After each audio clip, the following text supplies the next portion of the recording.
आगे हम लोग अध्ययन करेंगे प्रजनन के बारे में, या इसको आप लोग जनन भी बोल सकते हो। इंग्लिश में इसे बोलते हैं रिप्रोडक्शन।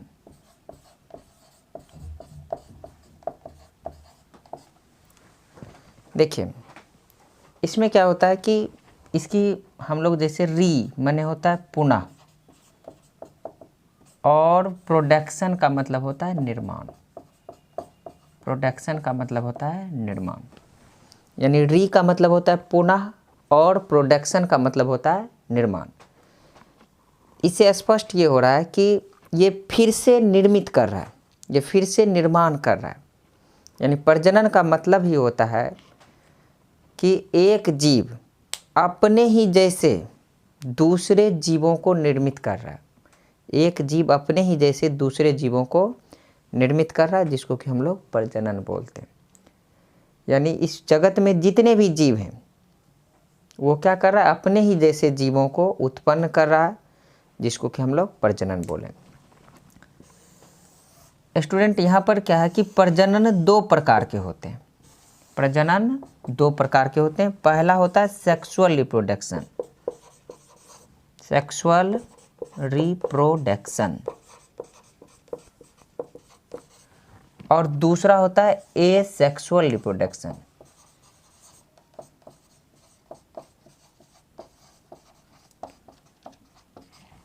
यहाँ पर समझ रहे हैं कि ये जो रिप्रोडक्शन है यानी प्रजनन है, ये दो प्रकार का होता है। एक सेक्सुअल रिप्रोडक्शन होता है, एक एसेक्सुअल रिप्रोडक्शन होता है। सेक्सुअल रिप्रोडक्शन का अर्थ होता है लैंगिक प्रजनन, लैंगिक प्रजनन, और एसेक्सुअल रिप्रोडक्शन का मतलब होता है अलैंगिक प्रजनन।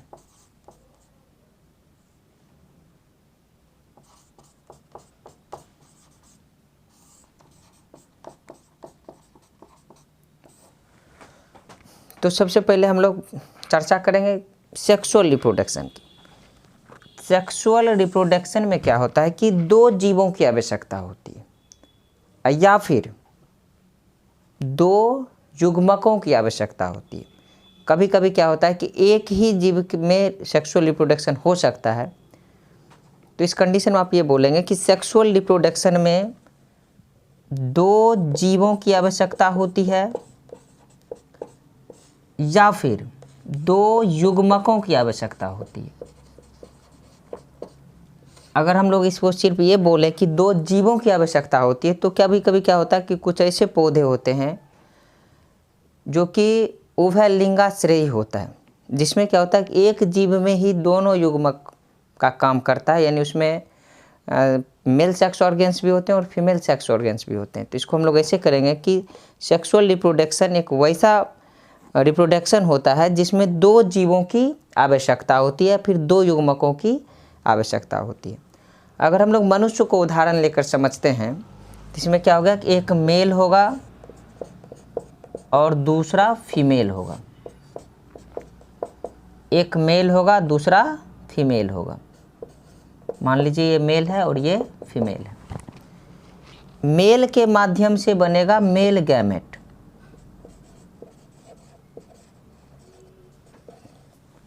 और फीमेल के माध्यम से बनेगा फीमेल गैमेट।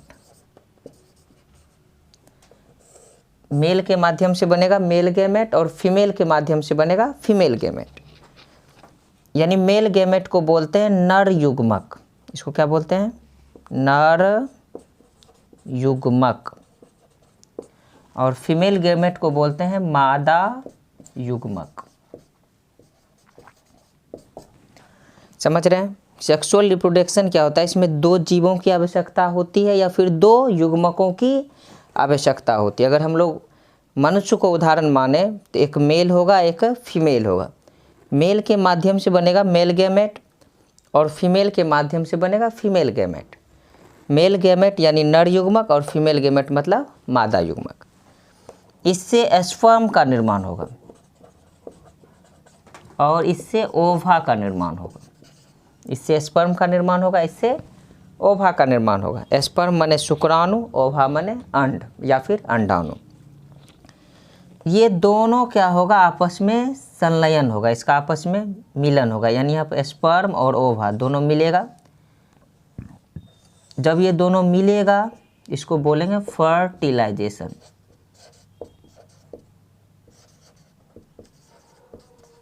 यानी स्पर्म और ओवा जब मिलेगा तो इस क्रिया को बोलेंगे फर्टिलाइजेशन यानी निषेचन। इस प्रक्रिया को बोलते हैं निषेचन यानी फर्टिलाइजेशन। और जब ये मिलेगा, निषेचित होगा, तो यहाँ पर जायगोट का निर्माण होगा। यहाँ पर जायगोट का निर्माण होगा यानी भ्रूण तैयार होगा, और यही भ्रूण डेवलप होकर के नई संतति को जन्म देगा। यही जो भ्रूण है ये डेवलप होगा और नई संतति को जन्म देगा। तो इस प्रकार के प्रोसेस से जो जीव उत्पन्न होते हैं उसको हम लोग सेक्सुअल रिप्रोडक्शन कहते हैं। एक बार फिर से मैं इसको समझ रहा हूँ। सेक्सुअल रिप्रोडक्शन एक वैसी प्रक्रिया होती है जिसमें दो जीवों की आवश्यकता होती है। अगर दो जीव नहीं भी हैं तो दो युग्मकों की आवश्यकता होती है, एक मेल और दूसरा फीमेल। मेल के माध्यम से मेल गैमेट का निर्माण होता है और फीमेल के माध्यम से फीमेल गैमेट का निर्माण होता है, जिसको नर युग्मक कहते हैं, हिंदी में मादा युग्मक कहते हैं। मेल गैमेट स्पर्म बनाएगा जिसको शुक्राणु बोलते हैं, फीमेल गैमेट ओवा बनाएगा जिसे अंड या अंडाणु बोलते हैं। ये दोनों आपस में मिलेगा जिसको हम लोग फर्टिलाइजेशन कहते हैं। इस फर्टिलाइजेशन की क्रिया के बाद वहाँ जायगोट का निर्माण हो जाएगा, और ये जो भ्रूण है मैच्योर होने के बाद एक न्यू बेबी को जन्म देगा।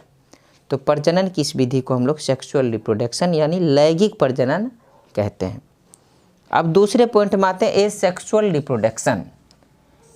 इसमें क्या है कि सिर्फ एक जीव के ही माध्यम से, एक जीव ही अपने जैसे नई संतति को जन्म देता है।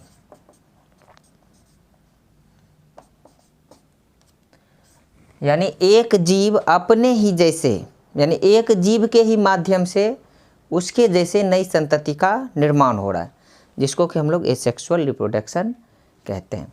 यानी इसमें दो जीवों की आवश्यकता नहीं होती, इसमें सिर्फ और सिर्फ एक ही जीव क्या करता है, अपने जैसे दूसरे जीवों को उत्पन्न कर लेता है, जिसको हम लोग एसेक्सुअल रिप्रोडक्शन कहते हैं। तो दोनों का परिभाषा आप समझ गए। इसमें दो जीव की आवश्यकता हुई, अगर दो जीव नहीं है तो दो युग्मक होना चाहिए, एक ही जीव में मेल और फीमेल दोनों सेक्स ऑर्गन्स होने चाहिए, तब जा कर के क्या होगा, सेक्सुअल रिप्रोडक्शन होगा। लेकिन इसमें क्या है कि एक ही जीव अपने जैसे दूसरी संतति को उत्पन्न कर रहा है, जिसको कि हम लोग सेक्सुअल रिप्रोडक्शन कहते हैं। अगर यहाँ तक समझ गए कि दोनों की अपनी कुछ ना कुछ विशेषताएं होती हैं। जैसे मान लीजिए सेक्सुअल रिप्रोडक्शन की अगर हम बात करेंगे तो इसकी सबसे पहली विशेषता क्या होता है कि इसमें दो जीव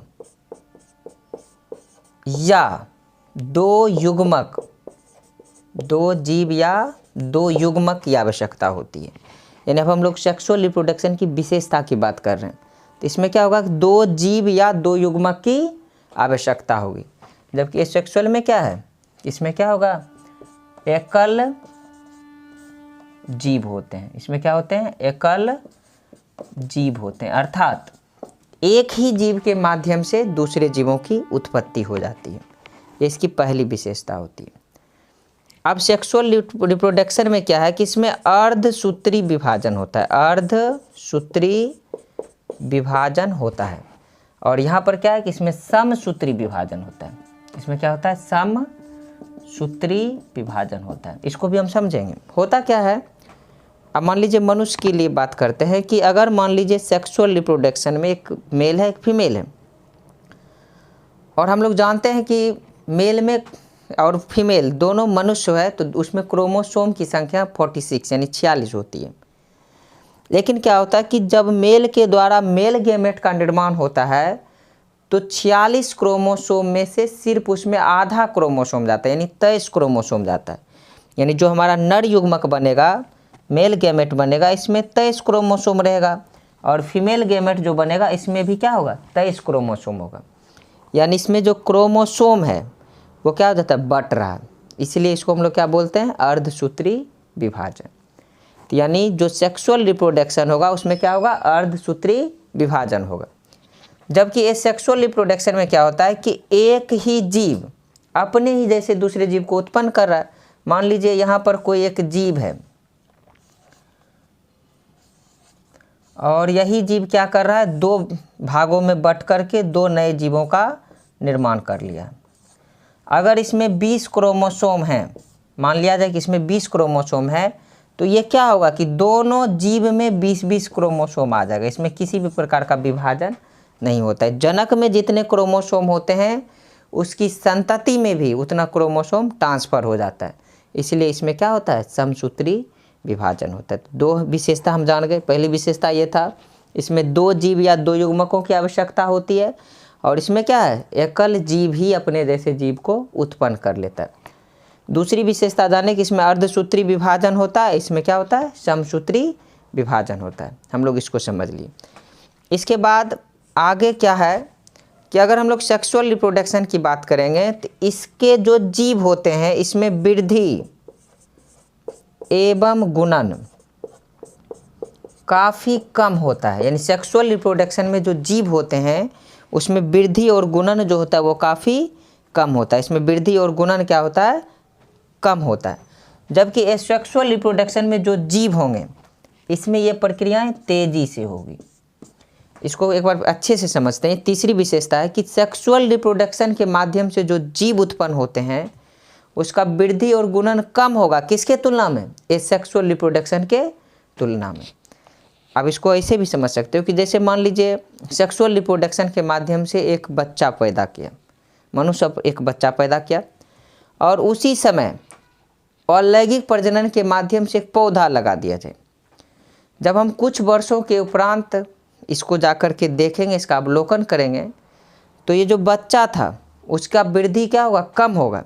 जबकि उसके वनस्पत जो एसेक्सुअल रिप्रोडक्शन में जो पौधा लगाया गया था उसकी वृद्धि जो है वो काफ़ी तेज़ी से हो जाएगी। तो तीसरा बात हम लोग समझे कि इसका वृद्धि एवं गुणन जो होता है कम होता है, इसका वृद्धि और गुणन क्या होगा, काफ़ी तेज़ी से होगा।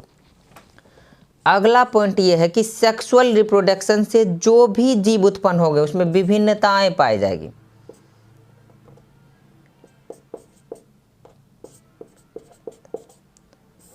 यानी भिन्नता पाया जाएगा, यानी वेरिएशन पाया जाएगा।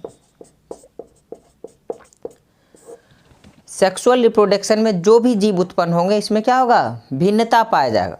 जबकि एसेक्सुअल रिप्रोडक्शन में जो जीव होंगे वो हूबहू अपने जनक के फोटोकॉपी होंगे। मतलब हूबहू अपने जनक के समान होंगे। इसका भी कारण है, आपको पता है कि जो भी अलैंगिक प्रजनन होता है उसमें क्या होता है कि 2 अलग अलग जीवों की आवश्यकता होती है। मेल अलग होगा, फीमेल अलग होगा। मेल का अपना क्रोमोसोम होगा, फीमेल का अपना क्रोमोसोम होगा, और उससे जो नई संतति निर्मित होगी उसमें दोनों का क्रोमोसोम आएगा। तो निश्चित रूप से उसका जो बच्चा पैदा होगा वो बिल्कुल अपने जनक से भिन्न होंगे। ऐसा होता है सेक्सुअल रिप्रोडक्शन में। यानी इसमें जो भी जीव उत्पन्न होंगे उसमें वेरिएशन होगा, वो अपने जनक से बिल्कुल मिलता जुलता नहीं होगा। लेकिन इस सेक्सुअल रिप्रोडक्शन में क्या है कि इसके जो जनक हैं वो हूबहू अपने संतति के इसमें जो भी संतति हैं वो हूबहू अपने जनक के समान होते हैं। क्योंकि इसमें क्या होता है कि डीएनए का सीधा ट्रांसफ़र हो जाता है, चूँकि इसमें एक ही जीव है, और वो हूबहू अपने डीएनए क्या करते हैं, अपने संतति में ट्रांसफ़र कर देते हैं, जिसके कारण फोटोकॉपी होता है। यानी जैसा उसका जनक होगा वैसा ही उसकी संतति होगा। इस कारण से इसको कोलोन भी कहा जाता है। ये बहुत ही इम्पोर्टेंट पॉइंट है, कोलोन।